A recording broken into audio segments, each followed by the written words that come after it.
back to another week of Spring 2025 tier list where I rate the most recent episode, Sunday being the cutoff, and just rate it based on how I felt about it, how much I enjoyed it. First things first, is there any show that we are dropping?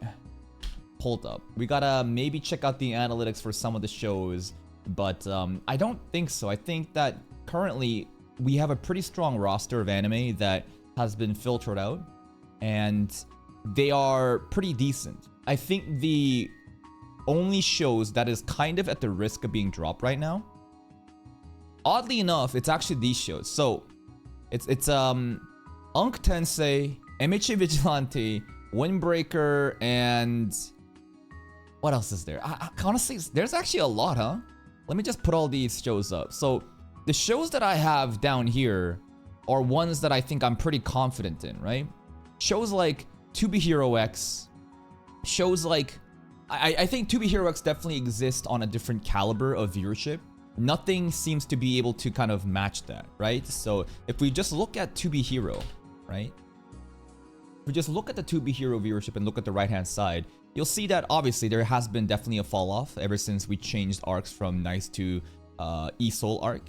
But still, it's pretty damn strong, and the fact that we can hit around like 4K, this one is probably going to take a little bit longer to hit that beyond 5K mark, because again, it's shadow ban, right? This has only been 1 day and 22-hour upload. If you don't know what a shadow ban is, essentially, let's see. There is an annoying system where at that 3rd day mark, we're going to have another peak, right? So if you can kind of see here, right? 3rd day, you can clearly see that there's a different slope change and happening like that. So we'll kind of see what happens with the newest E-Soul episode. But hey, it's still great. And then there's like animes which I think are on that next tier.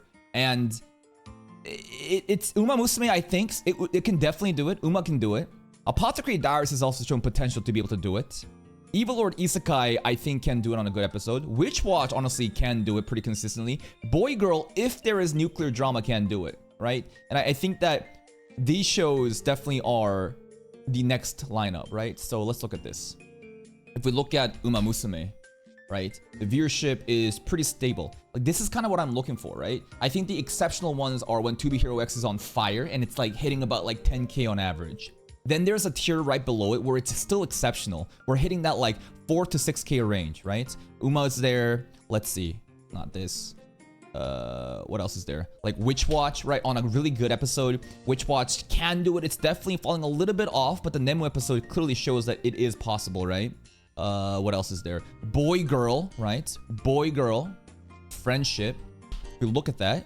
Boom, right? Boy Girl, when there is nuclear drama, this is what I'm talking about, like the tier right behind the exceptionals. And then you got the stragglers, right? And then you got the stragglers, which is hopefully it can hit around like 2 to 3K mark. Let's look at it, huh? Let's see.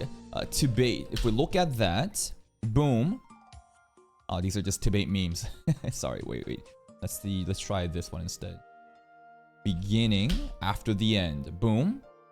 See, this is kind of what I'm talking about. This is stable, right? This is like the expectation of average anime where you are kind of in the middle of the ballpark. And that's kind of what I'm looking for. 3 separate tiers. Anything that dips below this tier will pretty much get dropped. And let's look at what's happening with Unk Tensei, MHA, Windbreaker, Summer Pockets, and Atelier Meister, right? So first things first, let's look at it. Vigilante. So I'm actually surprised that Vigilante episode was only able to get around 2K after a week. I thought that this episode was exceptional. I thought that it was honestly peak, bro. It's, you know, the episode that we're going to be rating today.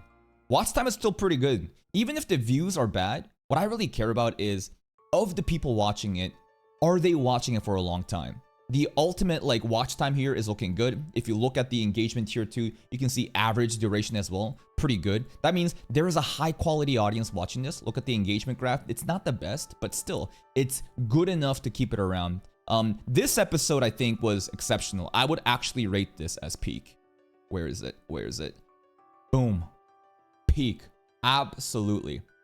This is on another level of...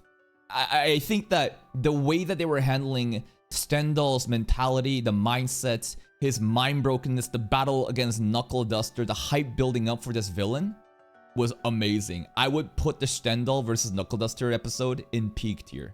Unfortunate that, you know, not a lot of people are checking it out, but hey, it is what it is. Here's another random question. First time here. What are you doing with streaming on YouTube for promoting your Twitch? Does it not negatively affect your channel? How would it negatively affect the channel? What does that even mean? You think that me going live to basically tell people, hey, that I am live on Twitch would somehow negatively impact the channel? I don't understand that logic. You think that this simple stream being here would take away all the viewership from these videos? It has nothing to fucking do with it. Here's a fun fact. Currently, at a given time, there are, on average, 1,500 people watching my videos for the last 24 hours. Last 60 minutes, sorry. It ranges from 1,500, right? Sometimes, if you look at the right-hand bar, this is the 48 hours, right? Sometimes it can be 2.6K. But on average, it'll kind of even out to this 100K mark. Do you really think that my stream that at max could get 300 people concurrently watching? Like, these people have no idea. The average person is so fucking stupid and ignorant, they don't even know that I'm live right now no matter what I do. To think that like viewership is gonna get taken away from these YouTube videos because I'm streaming on Twitch, these people are clueless. They have no understanding of how the shit works. Even if I feed them with a fucking spoon saying I'm literally live reacting to the anime that you want, that's gonna come out in a couple days because it needs to be edited and it's gonna be also raw, unfiltered, you can watch right now. They don't even know how to access it. The average person is so ignorant and lazy that none of this shit matters. Me going live on YouTube, you think it's negatively going to impact my channel's performance? It has nothing to do with that. It's such a live streaming audience. It's such an insignificant splash in this ocean we call YouTube. All right, next up, the other video that was kind of falling off. Well, let's look at Windbreaker, right? Windbreaker. For whatever reason, the viewership is still trash, even though it's finally getting, you know, hype. It's honestly been holding on, right? Windbreaker has always been a little sus. These 4 episodes has really killed the momentum. But even then, there's a high quality audience that actually did appreciate the backstory for Tsubaki. And it was okay. And now we're finally in the, you know, hype shit. Let's look at the analytics for last week's episode first. If we look at that, view is okay. It's honestly alright. Watch time, it's alright. If we look at the engagement, average view duration and watch time, it's alright. It's honestly doable. So there is actually a high quality audience that does appreciate the Windbreaker commentary. It's not the best, but it's hanging on for sure. If we look at the most recent one, it's really sad, bro. That 3rd day boost has happened, as you can see, but it is such an insignificant amount. The watch time also is barely hanging on, bro. Watch time, average view duration, again, even if the ultimate watch time is still kind of at the bottom part, there is that next layer, right? Honestly, this is, by all means, I should have dropped this anime, right? Hello, Stinky Cheese. So here's like 3 things. First, is the views doing well, right? That's honestly the most important thing. But if the views are not doing well, what I then look for is, okay, is the absolute watch time doing well? Because there may be hardcore audiences. And sometimes, even if the average watch time, the absolute watch time could be garbage, then there is, all right, on average, how is the average duration, right? So this is that 3rd like level of mercy that I show to these shows because I'm too deep invested in these. I'm not gonna drop it, but it is extremely frustrating that Windbreaker can only do this, right? Windbreaker has truly fallen off. No one gives a shit about this anymore. Anytime you have a sequel happening, people obviously get filtered out. They forget that a sequel's even happening. And on top of that, the pacing, which I think truly hurts, you know, interact with the average person watching this shit. You can gatekeep all you want, but at the end of the day, if the average person also isn't watching along, you have a dead show, no one is watching, no one is talking about. You can basically be in your little gated community, but guess what? Ain't nobody talking about your anime. The average person's experience matters a lot. That's why I focus so much on the average monkey, despite how mean and, you know, angry I may see at them. Roppo Ichida arc though? I liked it. I liked it. Nire development, great. Suo stool aura farming. We had a lot of high fights. Tsubaki pole dancing. She is cheeked out of my mind. It's a nice little setup. I enjoyed the first episode. It was very refreshing, right? It was very refreshing and a nice turn in the story. Next up is Unk Tensei. Let's look at Unk Tensei. How is it doing, bro? The bottom performance. So, Osan? No. Country Bumpkin. So let's look at the last 3 episodes. So you'll notice that when the thumbnail has a waifu in it, it's gonna do better. It was kind of unfortunate that this episode, right, the fight did pretty bad. And it's low-key falling off just a bit. Let's look at these. So, this is Windbreaker, let's get rid of that.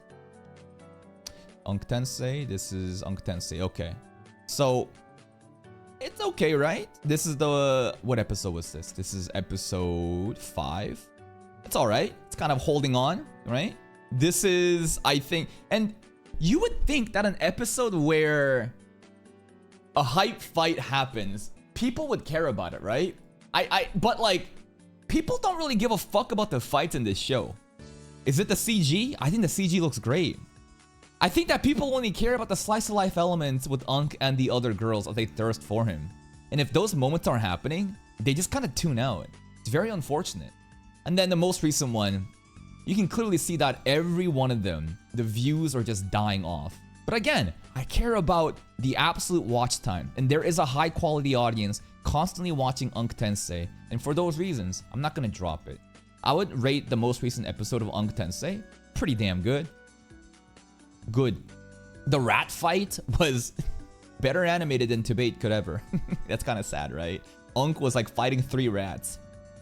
Besides that, there was a very heartwarming story about, you know, Unk and Mui. He's basically taken her as a daughter and he's worried if she's gonna go off into the dorms, and even though we just met and kind of started to bond together, but it turns out Mui wants to stick around with Unk and help out, and it's just such a wholesome, you know, father-daughter vibes going on. I loved it. It was heartwarming. So I put it in good. Next up, what other anime is pretty sus? Alright, Unaware Atelier Meister. Unaware Atelier Meister. Let's look at this shit.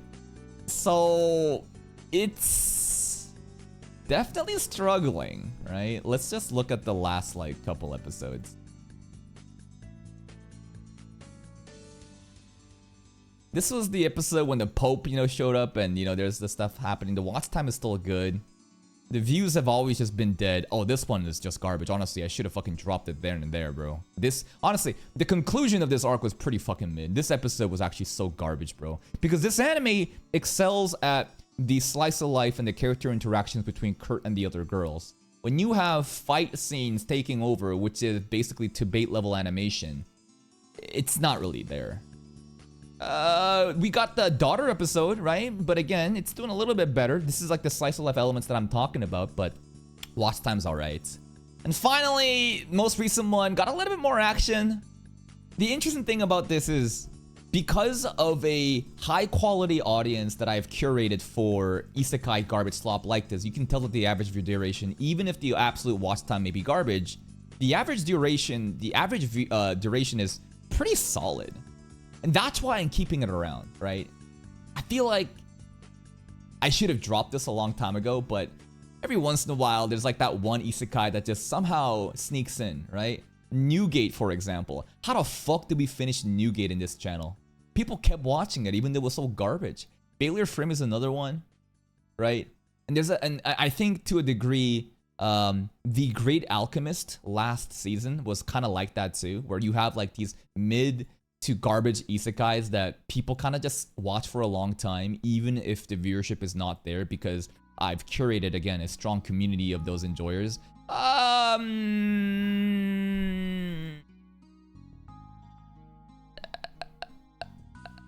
Mid. It's gotta be mid. I can't put Atelier Meister in good.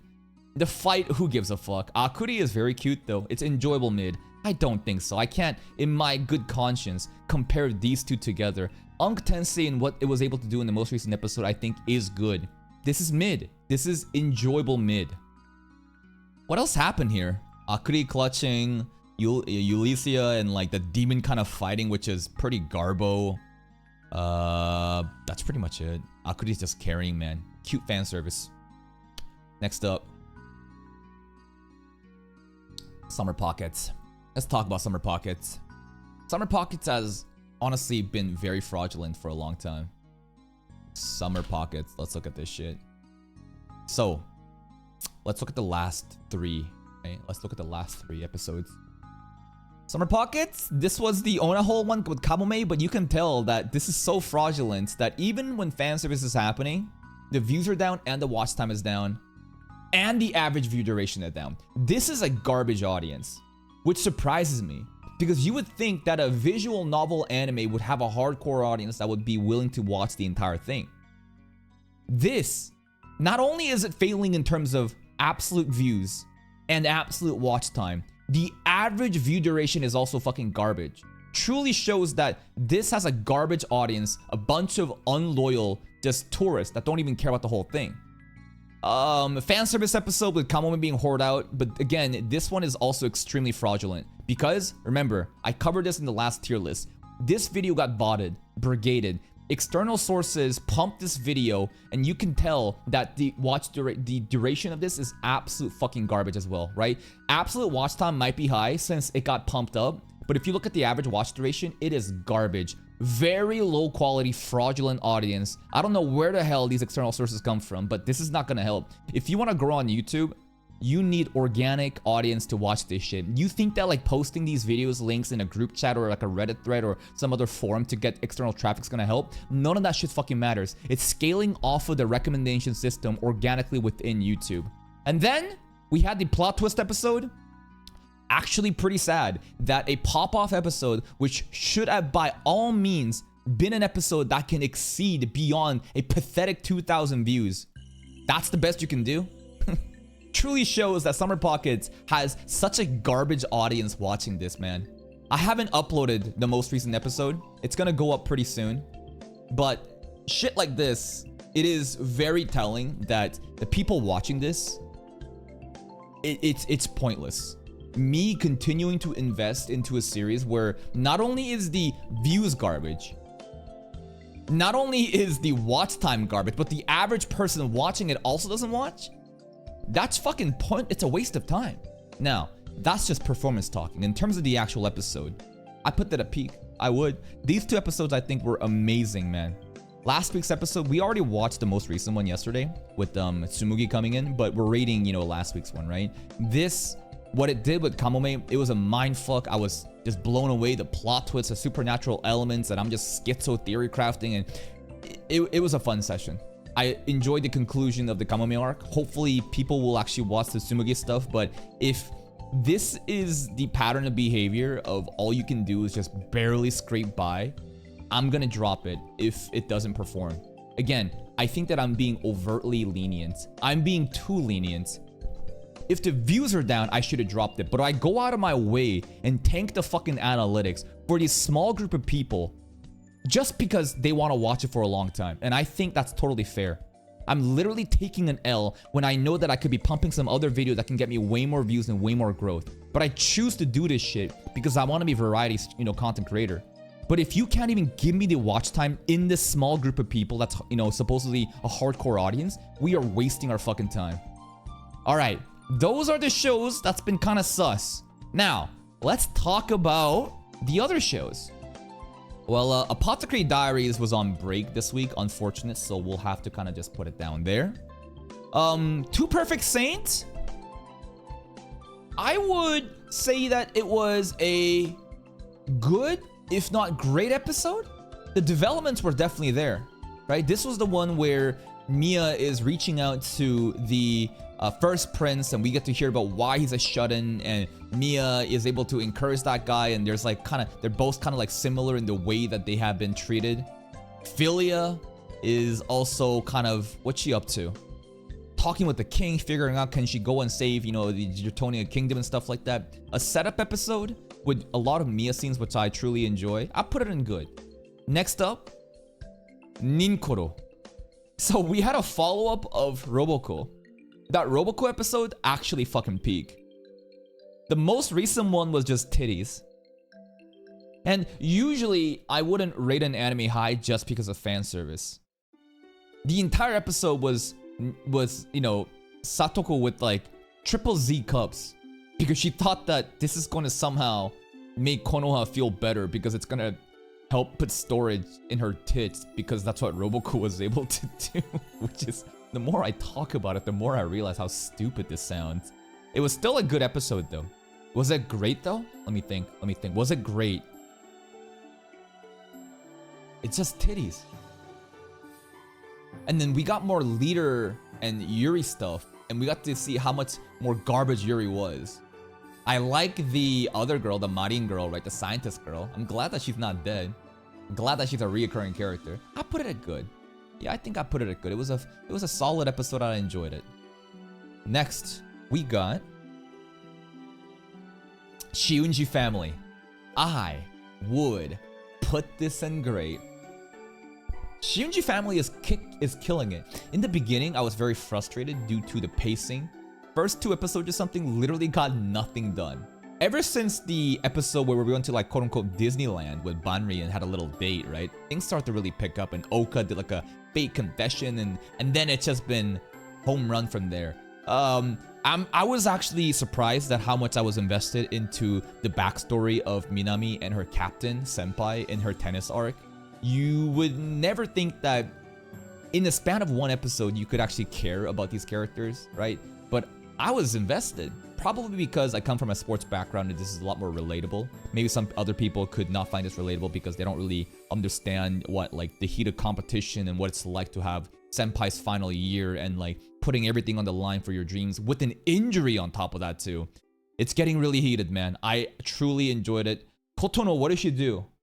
She made a declaration a couple episodes ago and she's kind of chilling for now. Other girls, Kotono has basically cast like an AoE debuff on all the girls and they're all kind of just like schizo tripping out and thinking, do I need to make a move or not? Anyways, great episode. Next up.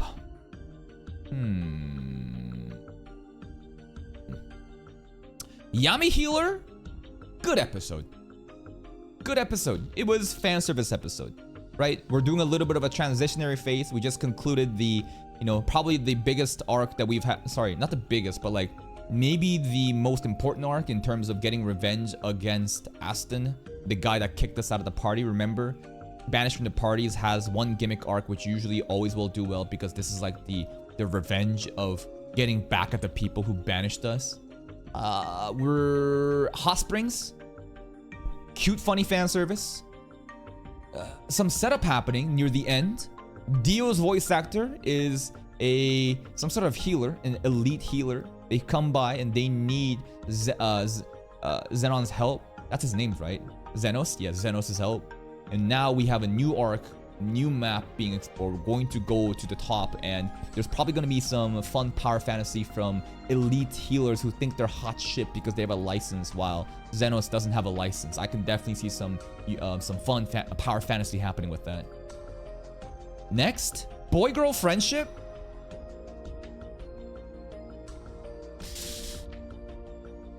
A lot of people didn't really like the most recent episode because they didn't get the classic Himari crash out, dumb blue girl doing dumb shit and me molding. But even though that didn't happen, I would still put it in great because that ending with the main character, Yu, how he felt about his passion and work being thrown away like that, and the way that he reacted to it, that was genuine. Right? Usually we're just watching this shit with brain turned off and just kind of crashing out all these stupid, you know, high school girls and boys, you know, doing dumb shit with romance. But there was like a deeper level of meaningfulness in what happened in this episode with the false advertisement. Yeah, the other girls shouldn't have thought that a lucky charm would gonna guarantee your confession. Like, how stupid do you have to be to actually believe that? But to see, like, to have the main character go through such an emotional downfall portrayed while rain is coming down, it was cinematic. I actually was like, damn, this is getting serious. For those reasons, I would put it in great. Next up, Evil Lord Isekai. I'll put it at peak. I would. The level of dark, twisted torture happening exceeded my expectations. Like, we knew that these girls were being turned into these chimeras and random, abominations, but the level of detail that they went through, it was unwarranted, but they did it. The character acting through the expressions, the tears rolling down, the absolute look of terror with the voice acting and the soundtrack. Oh my god, the girls were literally stripped of everything. Their dignity. Turned into abomination, literally saying, please kill us. So fucked up. Watching it, I was like, oh my god, I can't believe they're doing this. And then the second half is just fun bullshit samurai scam sensei again, teaching us skills we're supposed to just figure out, and now Liam has unlocked Mugen from Jujutsu Kaisen. What a twist, bro. Like, the first half was so messed up, so Maiden Abyss levels of diabolical abominations happening, and then the second half is, hee hee, let's just have some comical fun again. It definitely left an impact on me. I put this shit in peak for that. Next up, debate.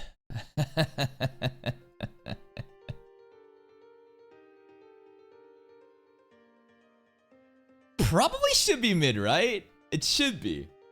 But it's getting really hype. It's getting really hype. This story is now going into this new arc of, not only is Arthur reunited with his family, and yeah, the parents having literally no expressions on their face when they see Arthur is pretty garbage, but we know that this is a shallow husk of a story through the anime because they just don't know what they're doing. But the story is truly carrying. We're leaving behind, Tessia, and we got Sylvie, and we're going in with we got some elf friends too, right? The guy that we punched him again. We're going to this like Chunin exam-esque arc where the gathering of all of the elite, up and coming youngsters are gathering in one place. I don't know what's gonna happen, but I just feel like it's gonna be some sort of like tournament arc setup. I definitely enjoyed it a lot more than Atelier Meister. This is so fucked, but yeah, I'm putting it here. Oh man, I'm sorry, man. The degenerate trash isekai enjoyer in me enjoyed this recent episode so much. It was a setup, and we had grandpa, martial arts. We couldn't see anything in Shadow Panther, but there was a cool some powers happening. We got to learn more of like the beast will and shit. It's garbage anime, but the story is truly carrying, and I'm really invested into the next arc going in. For those reasons, I'll put it on the top of good. Next up, Witch Watch. Most recent episode? Cute, slice of life, rom-com elements, right? Nothing crazy. I'd probably put it here. I don't know. It was fun, right? Nothing too crazy happening. Kind of episodic, right? We just kind of had Nico and Kanchan do a YouTube channel. There's a lot of relatable commentary made from there because of how much I obsess about, not only content creation, but how it's done. Then it was a brand new character and Moi being synchronized and a lot of, funny gags here and there. It was all right. It was a good time. Did I enjoy it more than Ninkoro? I don't know. I'm not sure. It honestly, these animes, all of the stuff in the good tier honestly kind of blends in together. Just because like something is at the top or something is at the bottom doesn't mean that it's like the best or the worst at a category. I just don't really know where to put it. It was fun. Now we got the heavy hitters. Obviously, they're gonna go to peak. Uma Musume to the peak. Absolutely to the peak. Brand new arc. We're in Tokyo. We're not in the country side anymore. We are in the elite of the elites. The best of the best comes to the school, and then the best of the best of the best will compete for that top title. The aura farming is insane. I love the introduction of new characters. Black Ale and Oguri Cap's rivalry. I don't think Oguri really realizes that there may be a rivalry, but there was a declaration made during a sunset, you know, lighting, 5:30 p.m., you know, lighting within the hallway. I love that shit, man. Hype, sports competitive. Rudolph just displaying exceptional aura. The glaze is unreal. We also got to hear her speak English, which was also very fun. Kitahara Jones low-key fucked up.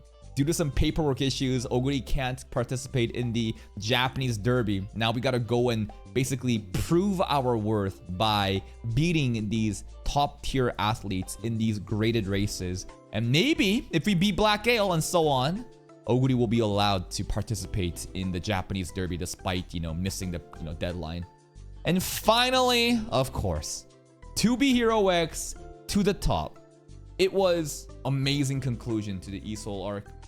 I think that a lot of people are missing out, man. Basically the viewership has been just completely cut in half ever since the Nice arc dropped off, right? And it's to be expected. Everyone got invested into the Nice arc. Now you have storytelling through a different character. They don't really vibe with them as much. But it doesn't mean that it's just going to continue to go down. I think that there's going to be volatility. Who knows if Lucky Cyan's arc that's going to happen next is going to be more sought after than ESOL or, you know, the Nice arc. Maybe there are characters that's going to be even better than the Nice arc. We'll just have to wait and see. No chance I'm dropping it. It is still performing still pretty much at the top of the top. Exceptional episode. Crazy action happening, the lightning effects, the fight in the rain, beautiful, amazing. The audio visual cues too, the sound effects, man, the fight choreography, everything was there. And then, not only was that peak, but the plot twist at the end, the mindfuckery that is Bankai Aizen, bro. Yokoso watashi no fucking Soul Society Bankai, right? Unk Rock, who also has Aizen's voice actor, drops a bombshell. That's right, he planned everything. Uses the couple seat as an analogy of, I just simply set the pieces up, and you, Ant, will behave in the way that I predicted. In terms of, again, we already made a theory video on it. I think that the new ESOL is obviously not OG ESOL. If you're thinking because he has a prosthetic arm, I think you're missing the foreshadowing that's happening, that Yang Cheng also was going to use his, lose his right arm. Is it actually Yang Cheng though? It could be, and I think it's very likely that it could be Yang Cheng, but it also doesn't really make sense in terms of why he would go out and just kill Moon in the future. Maybe he just been gaslit and manipulated and just doesn't even care about anything anymore, because this kid, started off with such a promising, underdog story of, basically Batman, right? Parents killed, he's an orphan, has a heroic sense of justice, but then after all the shit that happened with Shang, right?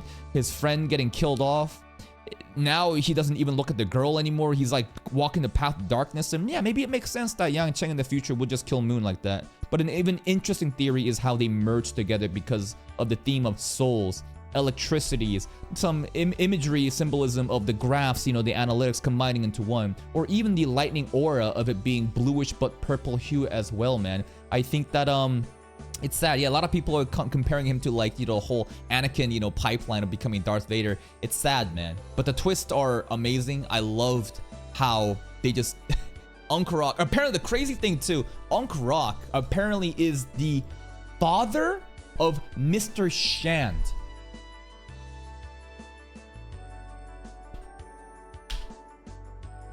This guy apparently is the son of Unk Rock. I didn't know that. What the fuck? So if you think about it, grandfather set up his grandson to die. That's how cold Unk Rock is. If it truly is the fact that Mr. Shand is the son of Unk Rock, and Unk Rock intentionally planned the death of his son in order to motivate, I guess, Yang Cheng to assume this Darth Vader position. What the fuck? That's not confirmed? They don't have the same family name? Anyways, a lot of people are basically bullshitting right now. I am just trying to make some connections with the limited information I have. There's a lot of sweaty people trying to sift out little details here and there. But some people are saying that this guy is the son.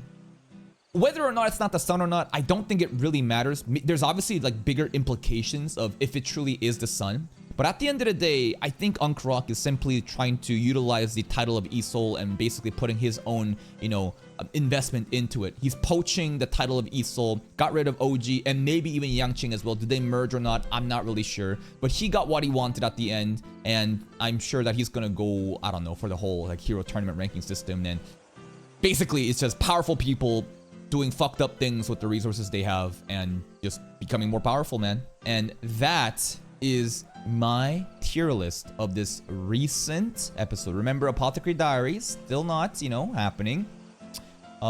It was mid. I think these episodes were actually really good. Honestly, this is a huge bias because I fuck with the Tibet story a lot. I love it so much, man. These were great, and I think that these were truly all peak. Like these episodes truly went above and beyond. They were exceptional pop-off episodes. I think it deserves to be on peak, and that's it from me. Bye-bye.